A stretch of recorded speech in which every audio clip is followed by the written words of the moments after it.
creating a brand is not easy for me to say. It's not easy at all. But for me, I feel like I've created 4 steps and or phases at least, and I don't think anyone else is speaking about them. Um, to these brand owners, you all got courses, all kind of stuff, and that's not my goal. I'm just showing you the behind the scenes of what I'm doing.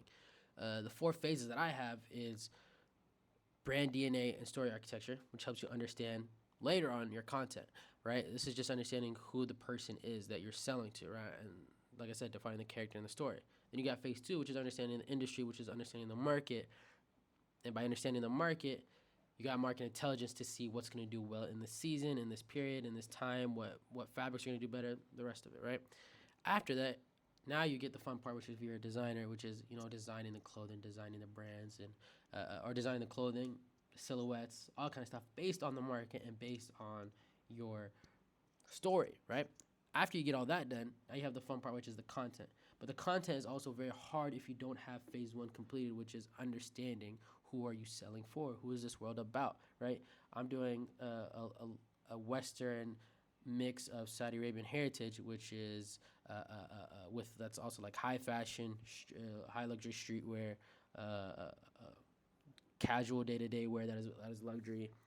That's kind of what I'm building. So if you think about the stereotypes of that, which is the old Western buildings that are very polished and nice, and the Saudi version of that, but also you got to think sand, camels, palm trees, all that kind of stuff, and then the very niche things to the local Saudis. That's kind of what I'm building for.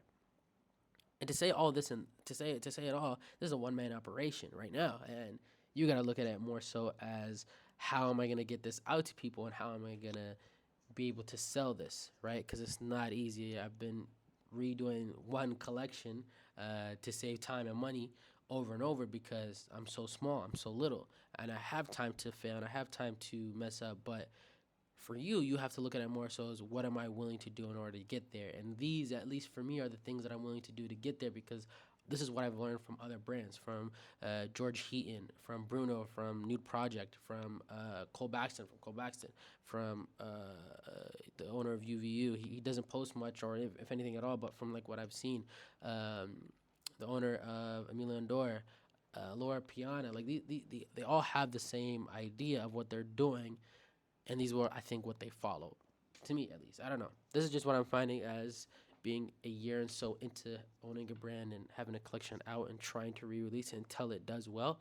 So yeah, this is just gonna be the process. Thank you guys for watching. Hopefully, this helped whoever it is. And if you'd like to see more behind the scenes, follow YouTube or subscribe. All right, peace.